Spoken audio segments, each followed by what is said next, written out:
Good, hello, hello. This is our good friend Nanci Gordon, member mission present again, member mission presents.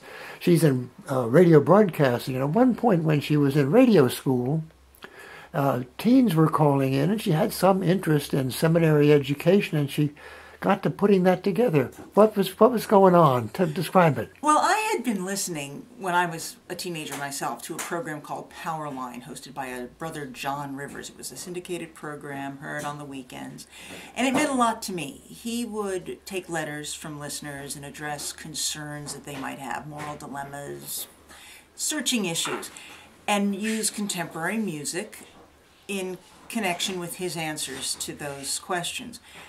And I always felt a connection with spiritual issues and pop culture, both of which speak strongly to me and always have. And I really felt that there was a place for me to want to address some of those concerns with young people as well in that way. How did you feel young people looked at the church at the time?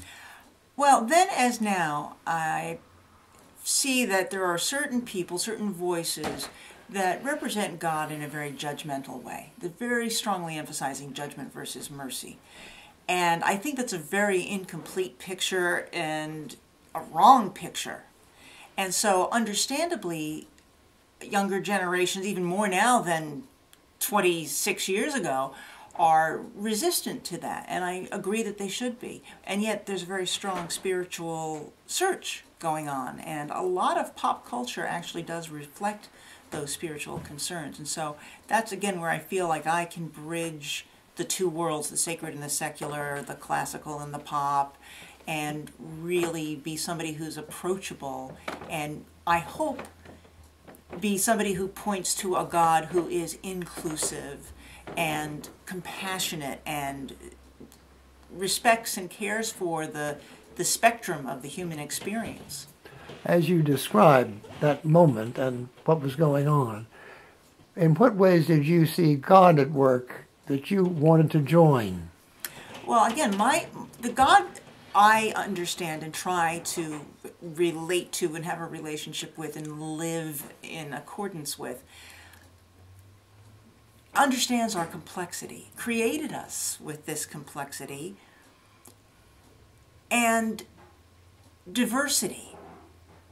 And I hope in some small way to give permission to have questions, to have ambivalence, to have a variety of feelings, that it's not this very narrow understanding of what it means to be a person of faith that excludes all sorts of human experience. And I hope that by giving people that permission to ask questions and to be real, that I can afford them an opportunity to get to know God better.